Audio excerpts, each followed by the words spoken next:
ਸਤਨਾਮ ਸ਼੍ਰੀ ਵਾਹਿਗੁਰੂ ਸਾਹਿਬ JIO. ਪਰਮ ਸਨਮਾਨਿਓ ਗੁਰੂ ਰੂਪ ਗੁਰੂ ਖਾਲਸਾ ਸਾਧ ਸੰਗਤ ਜੀ, ਵਾਹਿਗੁਰੂ ਜੀ ਕਾ ਖਾਲਸਾ ਵਾਹਿਗੁਰੂ ਜੀ ਕੀ ਫਤਿਹ। ਭਾਈ ਰੂਪੇ ਦੀ ਕੁੱਲ ਵਿੱਚ ਇੱਕ ਗੁੱਦੜ ਸਿੰਘ ਹੋਏ ਹਨ। ਜਗਤ ਵਿੱਚ ਉਹਨਾਂ ਦਾ ਵੱਡਾ ਪ੍ਰਤਾਪ ਹੋਇਆ ਹੈ, ਜਿਸ ਨੂੰ ਬਹੁਤ ਲੋਕਾਂ ਨੇ ਵੇਖਿਆ ਹੈ।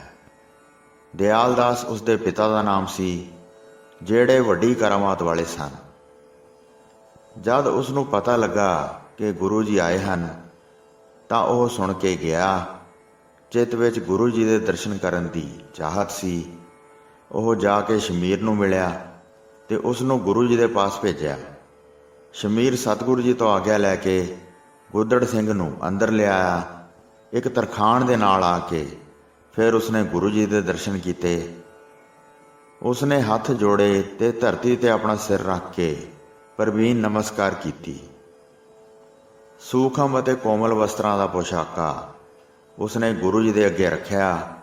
ਸੁਖ ਸ਼ਾਂਤ ਸਭ ਪ੍ਰਕਾਰ ਕਹੀ ਤੇ ਫਿਰ ਬਹੁਤ ਬੇਨਤੀ ਕੀਤੀ। ਫਿਰ ਸਤਿਗੁਰੂ ਜੀ ਦੇ ਪਾਸ ਬੈਠ ਕੇ ਕਾਫੀ ਸਮਾਂ ਬਤੀਤ ਕੀਤਾ। ਸ਼ੁਭ ਵਾਰਤਾ ਕਹਿ ਸੁਣ ਕੇ ਸਤਿਗੁਰੂ ਜੀ ਮੁਸਕਰਾਏ। ਫਿਰ ਸ਼ਮੀਰ ਉੱਪਰ ਬਹੁਤ ਪ੍ਰਸੰਨ ਹੋਏ, ਜਿਹੜਾ ਵੱਡੀ ਸੇਵਾ ਕਰਦਾ ਸੀ। ਜਲ ਅਤੇ ਬਹੁਤ ਭਾਂਤ ਦੇ ਭੋਜਨ ਤੁਰੰਤ ਤਿਆਰ ਕਰਵਾਉਂਦਾ ਸੀ। ਪ੍ਰੇਮ ਸਹਿਤ ਭੋਜਨ ਛਕਾਉਂਦਾ ਸੀ ਤੇ ਹੱਥ ਜੋੜ ਕੇ ਖਲੋ ਜਾਂਦਾ ਸੀ। ਫਿਰ ਤੁਰੰਤ ਉਸ ਤਰ੍ਹਾਂ ਕਾਰਜ ਕਰਦਾ ਸੀ ਜਿਵੇਂ ਆਗਿਆ ਹੁੰਦੀ ਸੀ। ਇੱਕ ਦਿਨ ਸ਼ਮੀਰ ਨੂੰ ਬੜੀ ਕਿਰਪਾ ਸਹਿਤ ਬੋਲੇ, ਜਿਹੜੀ ਵੀ ਤੁਹਾਡੇ ਚਿੱਤ ਵਿੱਚ ਕਾਮਨਾ ਹੋਵੇ ਉਹ ਸਾਥੋਂ ਹੁਣ ਲੈ ਲਓ। ਸ਼ੰਕਾ ਰਹਿਤ ਹੋ ਕੇ ਮੰਗੋ ਤੇ ਆਪਣੇ ਹਿਰਦੇ ਦੀ ਅਭਿਲਾਸ਼ਾ ਕਹੋ। ਇਹ ਸੁਣ ਕੇ ਸ਼ਮੀਰ ਨੇ ਹੱਥ ਜੋੜ ਕੇ ਕਿਹਾ, 84 ਦਾ ਗੇੜਾ ਖਤਮ ਹੋ ਜਾਵੇ। ਭਵਜਲ ਪਾਰ ਕਰਨਾ ਬੜਾ ਦੁਖਦਾਈ ਹੈ। ਹੇ ਸਤਿਗੁਰੂ ਜੀ, ਇਸ ਡਰ ਤੋਂ ਮੈਨੂੰ ਬਚਾ ਲਓ। ਇਹ ਸੁਣ ਕੇ ਸਤਿਗੁਰੂ ਜੀ ਚੁੱਪ ਹੋ ਗਏ ਤੇ ਹੋਰ ਖਿਆਲਾਂ ਵਿੱਚ ਪਰਚ ਗਏ। ਇੱਕ ਦੋ ਦਿਨ ਬਤੀਤ ਕਰਕੇ ਸਤਿਗੁਰੂ ਜੀ ਫਿਰ ਕਿਰਪਾਲੂ ਹੋ ਗਏ। ਬੜੇ ਪ੍ਰੇਮ ਨਾਲ ਸੇਵਾ ਕਰਦਾ ਸੀ। ਫਿਰ ਸਤਿਗੁਰੂ ਜੀ ਨੇ ਉਸ ਨੂੰ ਆਪਣੇ ਪਾਸ ਬੁਲਾਇਆ। ਅਸੀਂ ਤੁਹਾਡੇ ਉੱਪਰ ਪ੍ਰਸੰਨ ਹੋਏ ਹਾਂ, ਮਨ ਭਾਉਂਦਾ ਮੰਗੋ। ਫਿਰ ਸ਼ਮੀਰ ਨੇ ਗੁਰੂ ਜੀ ਦੇ ਪਾਸ ਕਿਹਾ, ਭਵਜਲ ਵਿੱਚ ਫੇਰਾ, ਇਹ ਪ੍ਰਭੂ ਜੀ ਵੱਡਾ ਦੁੱਖ ਹੈ, ਮੇਰਾ ਹੱਥ ਫੜੋ। ਇਹ ਸੁਣ ਕੇ ਸਤਿਗੁਰੂ ਜੀ ਨੇ ਮੁਖ ਤੋਂ ਕਿਹਾ, ਤੁਹਾਡੇ ਹਾਲੇ ਬਹੁਤ ਜਨਮ ਹੋਣੇ ਹਨ, ਉਹ ਤੂੰ ਭਵਜਲ ਵਿੱਚ ਧਾਰਨ ਕਰਨੇ ਹਨ। ਇਹ ਕਿਵੇਂ ਨਿਬੇੜੇ ਜਾ ਸਕਦੇ ਹਨ? ਕਿੱਥੋਂ ਤੱਕ ਬਚਾਅ ਕਰਾਂਗੇ? ਹੋਰ ਕੋਈ ਵਸਤੂ ਮੰਗ ਲਓ, ਇਸ ਤੋਂ ਬਗੈਰ ਹੋਰ ਕੋਈ ਨਹੀਂ, ਜਿਹੜਾ ਦੇਣਾ ਯੋਗ ਨਹੀਂ। ਵੱਡੇ ਤੋਂ ਵੱਡੀ ਮਹਾਨ ਵਸਤ ਪ੍ਰਾਪਤ ਕਰੋ। ਅਸੀਂ ਤੇਰੀ ਸੇਵਾ ਅਤੇ ਵੱਡਾ ਪ੍ਰੇਮ ਵੇਖ ਕੇ ਬਹੁਤ ਪ੍ਰਸੰਨ ਹੋਏ ਹਾਂ। ਅਸੀਂ ਬਹੁਤ ਵਾਰ ਪਰਖਿਆ ਹੈ ਕਿ ਤੇਰਾ ਹਿਰਦਾ ਅਕਪਟ ਹੈ ਅਤੇ ਤੂੰ ਦਿਲ ਦੀ ਸੱਚੀ ਗੱਲ ਕਹਿੰਦਾ ਹੈ। ਆਪਣੀ ਘਾਲ ਕਮਾਈ ਨੂੰ ਸਫਲ ਕਰੋ, ਅਸੀਂ ਤੁਰੰਤ ਦਿੰਦੇ ਹਾਂ। ਇਹ ਸੁਣ ਕੇ ਫਿਰ ਸ਼ਮੀਰ ਨੇ ਕਿਹਾ, ਹੇ ਪ੍ਰਭੂ ਜੀ, ਮੇਰੀ ਗਤੀ ਕਰੋ, ਆਪਣੇ ਨੇੜੇ ਸਥਾਨ ਦਿਓ। ਇਹੋ ਮੇਰੀ ਮੰਗ ਹੈ, ਮੇਰੀ ਹੋਰ ਕੋਈ ਕਾਮਨਾ ਨਹੀਂ ਹੈ। ਮੇਰੀਆਂ ਬੇੜੀਆਂ ਕੱਟ ਦਿਓ। ਉਸ ਦਾ ਹੱਠ ਵੇਖ ਕੇ ਗੁਰੂ ਜੀ ਨੇ ਫਿਰ ਟਾਲ ਦਿੱਤਾ। ਕਈ ਦਿਨ ਬੀਤਣ ਤੋਂ ਬਾਅਦ ਗੁਰੂ ਜੀ ਫਿਰ ਬਹੁਤ ਪ੍ਰਸੰਨ ਹੋ ਗਏ। ਆਪਣੇ ਸੇਵਕ ਦੀ ਕਾਮਨਾ ਨੂੰ ਪੂਰੀ ਕਰੋ, ਮੇਰਾ ਮਨ ਚੈਨ ਨਹੀਂ ਪਾਉਂਦਾ ਹੈ। ਆਪਣੇ ਨੇੜੇ ਦੀ ਪਦਵੀ ਦਿਓ। ਹਿਰਦਾ ਫਿਰ ਬੜਾ ਲਲਚਾਇਆ ਹੈ।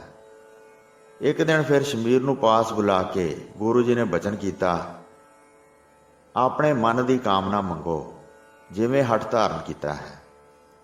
ਸ਼ਮੀਰ ਨੇ ਕਿਹਾ, ਪ੍ਰਭੂ ਜੀ, ਭਵਜਲ ਤੋਂ ਬਚਾ ਲਓ, ਫਿਰ ਹੋਰ ਜਨਮ ਨਾ ਧਾਰਨ ਕਰਾਂ ਤੇ ਫਿਰ ਕਦੀ ਵੀ ਜਮਾਂ ਦੀ ਫਾਂਸੀ ਨਾ ਪਵੇ। ਗੁਰੂ ਜੀ ਹੱਸ ਕੇ ਬੋਲੇ, ਇਹੋ ਹੀ ਦੇਵਾਂਗੇ, ਸਵੇਰੇ ਆਉਣਾ। ਇਹ ਸੁਣ ਕੇ ਸ਼ਮੀਰ ਬੰਦਨਾ ਕਰਕੇ ਚਲੇ ਗਿਆ ਤੇ ਬਹੁਤ ਆਨੰਦ ਪ੍ਰਸੰਨ ਹੋ ਗਿਆ। ਸਰਬ ਪ੍ਰਕਾਰ ਦੀ ਸੇਵਾ ਕਰਕੇ ਰਾਤ ਨੂੰ ਸੌਂ ਗਿਆ। ਫਿਰ ਅਦਭੁਤ ਅਨੇਕ ਪ੍ਰਕਾਰ ਦੇ ਸੁਪਨੇ ਵੇਖੇ। ਕਾਂ, ਗਿਰਜ, ਮੋਰ, ਚਕਵਾ, ਚਿੜਾ, ਹੰਸ, ਪੰਛੀ, ਹਿਰਨ, ਪਸ਼ੂ ਪੰਛੀ ਆਦਿ ਜਨਮ ਧਾਰਨ ਕੀਤੇ ਤੇ ਸਰੀਰ ਦੇ ਕਾਲ ਹੋਣ ਤੇ ਮਨੁੱਖਾ ਜਨਮ ਧਾਰਨ ਕੀਤਾ। ਕੀੜੀ, ਕੀੜਾ, ਭ੍ਰਿੰਗੀ ਅਤੇ ਕੋੜ ਕੀੜੀ ਵੀ ਬਣਿਆ। ਜਨਮ ਧਾਰ ਕੇ ਜੂਨਾਂ ਭੋਗੀਆਂ ਤੇ ਬਹੁਤ ਵਾਰ ਮਰ ਮਰ ਕੇ ਫਿਰ ਜਨਮ ਧਾਰਨ ਕੀਤੇ। ਪਿਛਲੇ ਜਨਮ ਵਿੱਚ ਫਿਰ ਵਿਕਰਾਲ ਚੰਡਾਲ ਬਣਿਆ ਤੇ ਚੰਡਾਲਣੀ ਦੇ ਨਾਲ ਮਾਲਵੇ ਦੇਸ਼ ਵਿੱਚ ਪ੍ਰਵੇਸ਼ ਕਰ ਗਿਆ। ਬਹੁਤ ਪੁੱਤਰ ਧੀਆਂ ਹੋਏ ਤੇ ਵੱਡਾ ਪਰਿਵਾਰ ਵੱਧ ਗਿਆ। ਫਿਰ ਦੇਸ਼ ਵਿੱਚ ਕਾਲ ਪੈ ਗਿਆ ਤੇ ਅਨਾਜ ਕਿਤੇ ਵੀ ਲੱਭਦਾ ਨਹੀਂ ਸੀ। ਭੁੱਖਾ ਰਹਿ ਕੇ ਦੁੱਖ ਬਰਦਾਸ਼ਤ ਕਰਦਾ ਸੀ ਤੇ ਫਿਰ ਜੰਗਲ ਵਿੱਚ ਚਲਾ ਗਿਆ। ਖਾਣ ਵਾਸਤੇ ਪੱਕੇ ਪੀਲੂ ਡਾਹਣੀਆਂ ਨਾਲ ਲੱਗੇ ਸਨ। ਕਈ ਧੀਆਂ ਪੁੱਤਾਂ ਦੇ ਨਾਲ ਲੈ ਕੇ ਜੰਗਲ ਵਿੱਚ ਚਲਾ ਗਿਆ। ਤੋੜਨ ਵਾਸਤੇ ਦਰਖਤ ਤੇ ਚੜ੍ਹਿਆ। ਦਰਖਤ ਦੇ ਹੇਠਾਂ ਉਸਦੇ ਬਾਲਕ ਸੀ। ਤੋੜ ਤੋੜ ਕੇ ਥੱਲੇ ਸੁੱਟੀ ਜਾਂਦਾ ਸੀ ਤੇ ਬਾਲਕ ਨਾਲ ਨਾਲ ਖਾਈ ਜਾਂਦੇ ਸਨ। ਫਿਰ ਇੱਕ ਪਤਲੀ ਟਾਹਣੀ ਉੱਤੇ ਆਪਣਾ ਪੈਰ ਟਿਕਾਇਆ। ਤੋੜਨ ਦਾ ਲਾਲਚ ਕਰਕੇ ਝੁਕ ਕੇ ਅੱਗੇ ਹੋਇਆ। ਡਾਹਣੀ ਟੁੱਟ ਗਈ ਤੇ ਉਹ ਧਰਤੀ ਦੇ ਉੱਪਰ ਡਿੱਗ ਪਿਆ। ਸੱਟ ਲੱਗਣ ਨਾਲ ਜਾਗ ਕੇ ਦੋਵੇਂ ਨੈਣ ਖੋਲੇ। ਫਿਰ ਵਿਚਾਰ ਕਰਕੇ ਭਾਰੀ ਕੌਤਕ ਵੇਖ ਕੇ ਬਹੁਤ ਹੈਰਾਨ ਹੋਇਆ। ਕੁਝ ਸਮੇਂ ਬਾਅਦ ਕਿਤੇ ਜਾ ਕੇ ਪਾਖਾਨਾ ਕਰਨ ਵਾਸਤੇ ਬੈਠਾ ਤਾਂ ਆਪਣੇ ਸੁਪਨੇ ਬਾਰੇ ਸੋਚਿਆ, ਜਿਸ ਵਿੱਚ ਕਈ ਸਰੀਰ ਧਾਰਨ ਕੀਤੇ ਸਨ। ਜਿਵੇਂ ਪੇਟ ਭਰ ਕੇ ਪੀਲੂ ਖਾਧੇ ਸਨ। ਪਾਖਾਨਾ ਵੀ ਉਸ ਪ੍ਰਕਾਰ ਦਾ ਆਇਆ। ਵੇਖ ਕੇ ਬਹੁਤ ਚਿੰਤਾ ਵਧੀ ਤੇ ਦਿਲ ਵਿੱਚ ਬਹੁਤ ਹੈਰਾਨ ਹੋਇਆ। ਸੌਚ ਕਰਕੇ ਉੱਠ ਕੇ ਫਿਰ ਇਸ਼ਨਾਨ ਕਰਨ ਵਾਸਤੇ ਬੈਠਾ। ਜਦ ਫਿਰ ਦਾਤਣ ਕਰਨ ਲੱਗਾ ਤਾਂ ਚਿੱਤ ਵਿੱਚ ਆਪਣੇ ਸੁਪਨੇ ਬਾਰੇ ਹੀ ਸੋਚਦਾ ਸੀ। ਜਦ ਦਾਤਣ ਕੀਤੀ ਤਾਂ ਦੰਦਾਂ ਵਿੱਚੋਂ ਪੀਲੂ ਦੇ ਫਸੇ ਹੋਏ ਬੀਜ ਨਿਕਲੇ ਤਾਂ ਉਹਨਾਂ ਨੂੰ ਵੇਖ ਕੇ ਚਿੱਤ ਵਿੱਚ ਵੱਡਾ ਅਚਰਜ ਕੌਤਕ ਜਾਣਿਆ। ਸੋਚਦਾ, ਇਹ ਕੀ ਤਮਾਸ਼ਾ ਹੋਇਆ ਹੈ। ਮੈਨੂੰ ਤਾਂ ਸੁਪਨਾ ਆਇਆ ਸੀ ਕਿ ਸੱਚ ਵਿੱਚ ਜਨਮ ਧਾਰ ਕੇ ਵੱਡਾ ਸੰਕਟ ਵੇਖਿਆ ਹੈ। ਇਹ ਜਾਣਿਆ ਨਹੀਂ ਜਾਂਦਾ ਹੈ ਕਿ ਮੇਰੇ ਨਾਲ ਰਾਤ ਸੁਪਨੇ ਵਿੱਚ ਕੀ ਗਤੀ ਹੋਈ ਹੈ। ਫਿਰ ਕੱਪੜੇ ਪਹਿਨ ਕੇ ਗੁਰੂ ਜੀ ਵੱਲ ਚੱਲ ਪਿਆ ਤੇ ਮਨ ਵਿੱਚ ਆਪਣੇ ਸੁਪਨਿਆਂ ਬਾਰੇ ਸੋਚਦਾ ਸੀ। ਗੁਰੂ ਜੀ ਦੇ ਚਰਨ ਕਮਲਾਂ ਉੱਪਰ ਬੰਦਨਾ ਕਰਕੇ ਗੁਰੂ ਜੀ ਦੇ ਸਾਹਮਣੇ ਖੜਾ ਹੋ ਗਿਆ। ਤਦ ਸਤਿਗੁਰੂ ਜੀ ਨੇ ਪੁੱਛਿਆ, ਚਿੱਤ ਵਿੱਚ ਕਿਸ ਪ੍ਰਕਾਰ ਦੀ ਚਿੰਤਾ ਹੈ? ਇਸ ਬਾਰੇ ਸੋਚੋ ਨਹੀਂ, ਆਨੰਦ ਕਰੋ, ਤੇਰਾ ਭਲਾ ਹੋ ਗਿਆ ਹੈ। ਇੱਕ ਰਾਤ ਵਿੱਚ ਹੀ ਤੇਰੇ ਬਹੁਤ ਵੱਡੇ ਲੇਖਾਂ ਦਾ ਨਿਬੇੜਾ ਹੋ ਗਿਆ ਹੈ। ਇਹ ਸੁਣ ਕੇ ਘੜੀ ਮੁੜੀ ਬਾਰ-ਬਾਰ ਸਿਨਮਰ ਹੋ ਕੇ ਚਰਨ ਕਮਲਾਂ ਉੱਪਰ ਬੰਦਨਾ ਕਰਦਾ ਸੀ ਤੇ ਕਹਿੰਦਾ ਸੀ, ਹੇ ਸਤਿਗੁਰੂ ਜੀ, ਮੈਨੂੰ ਇਸ ਦਾ ਭੇਦ ਦੱਸੋ। ਮੈਨੂੰ ਇਸ ਬਾਰੇ ਵੱਡੀ ਚਿੰਤਾ ਹੈ। ਮੈਨੂੰ ਸੱਚਾ ਸੁਪਨਾ ਆਇਆ ਹੈ। ਇਹ ਮੈਂ ਦੋਵਾਂ ਵਿਧੀਆਂ ਨਾਲ ਜਾਣ ਲਿਆ ਹੈ। ਮੈਂ ਪੀਲੂ ਦੇ ਫਲ ਜਦ ਰਾਤ ਸਮੇਂ ਕਿਸੇ ਪ੍ਰਕਾਰ ਵੀ ਨਹੀਂ ਖਾਧੇ ਹਨ। ਜਾ ਕੇ ਮੈਂ ਵੇਖਿਆ ਕਿ ਪਾਖਾਨਾ ਵੀ ਪੀਲੂਆਂ ਵਾਲਾ ਆਇਆ ਸੀ ਤੇ ਪੀਲੂ ਦੇ ਬੀਜ ਦੰਦਾਂ ਵਿੱਚ ਵੀ ਫਸੇ ਸਨ। ਇਹ ਮੈਂ ਚੰਗੀ ਤਰ੍ਹਾਂ ਵੇਖਿਆ ਹੈ ਤੇ ਹੈਰਾਨ ਹੋ ਕੇ ਚਿੱਤ ਵਿੱਚ ਬਹੁਤ ਚਿੰਤਾ ਹੋਈ ਹੈ।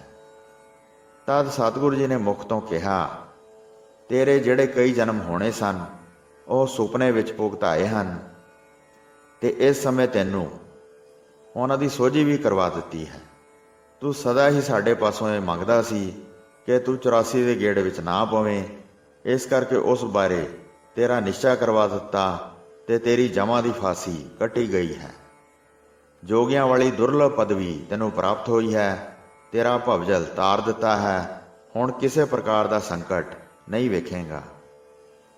ਗੁਰੂ ਜੀ ਪਾਸ ਦਿਆਲਪੁਰ ਦਾ ਰਹਿਣ ਵਾਲਾ ਇੱਕ ਤਰਖਾਣ ਬੈਠਾ ਸੀ। ਉਹ ਆਪਣਾ ਮੱਥਾ ਟੇਕ ਕੇ ਹੱਥ ਜੋੜ ਕੇ ਕਹਿਣ ਲੱਗਾ, ਇਸ ਦੇ ਨਾਲ ਮੈਨੂੰ ਵੀ ਬਖਸ਼ ਦਿਓ ਤੇ ਮੈਨੂੰ ਭਵਜਲ ਤੋਂ ਬਚਾ ਲਓ। ਦਾਸ ਜਾਣ ਕੇ ਮੈਨੂੰ ਸ੍ਰੇਸ਼ਟ ਵਰ ਦਿਓ, ਜਿਵੇਂ ਅਭਿਲਾਸ਼ਾ ਪੂਰੀ ਹੋ ਜਾਵੇ। ਪ੍ਰਭੂ ਜੀ ਉਸ ਨੂੰ ਵੇਖ ਕੇ ਮੁਸਕਰਾਏ। ਪਾਸ ਰਹਿੰਦਾ ਹੈ ਤੇ ਮਨ ਵਿੱਚ ਵੱਡਾ ਪ੍ਰੇਮ ਹੈ। ਉਸ ਉੱਪਰ ਵੀ ਸਤਿਗੁਰੂ ਜੀ ਨੇ ਕਿਰਪਾ ਕੀਤੀ ਤੇ ਉਸ ਸਮੇਂ ਕਿਹਾ, ਤੂੰ ਵੀ ਸ਼ਮੀਰ ਦੇ ਨਾਲ ਆਪਣੇ ਪ੍ਰਾਣ ਤਿਆਗ ਦੇਵੇਂਗਾ ਤੇ ਸਾਡੇ ਪਾਸ ਪਹੁੰਚ ਕੇ ਆਪਣੇ ਬੰਧਨ ਦੂਰ ਕਰ ਲਵੇਂਗਾ। ਇਹ ਸੁਣ ਕੇ ਦੋਵਾਂ ਨੇ ਆਨੰਦ ਧਾਰ ਕੇ ਚਰਨ ਕਮਲਾਂ ਉੱਪਰ ਬੰਦਨਾ ਕੀਤੀ ਤੇ ਕਿਹਾ, ਧੰਨ ਧੰਨ ਸ਼੍ਰੀ ਸਤਿਗੁਰੂ ਜੀ ਹਨ, ਜਿਹੜੇ ਦੁੱਖ ਦਲਿੱਦਰ ਨੂੰ ਕੱਟ ਦਿੰਦੇ ਹਨ। ਆਪਣੇ ਦਾਸਾਂ ਦਾ ਲੋਕ ਪਰਲੋਕ ਇੱਕ ਛਿਣ ਵਿੱਚ ਸੁਧਾਰ ਦਿੰਦੇ ਹਨ। ਸਾਰਾ ਜਗਤ ਮੰਗਤਾ ਹੈ ਤੇ ਤੁਸੀਂ ਇੱਕ ਦਾਤਾ ਹੋ। ਦਾਸ ਨੂੰ ਆਗਿਆ ਦਿਓ। ਵਾਹਿਗੁਰੂ ਜੀ ਕਾ ਖਾਲਸਾ, ਵਾਹਿਗੁਰੂ ਜੀ ਕੀ ਫਤਿਹ।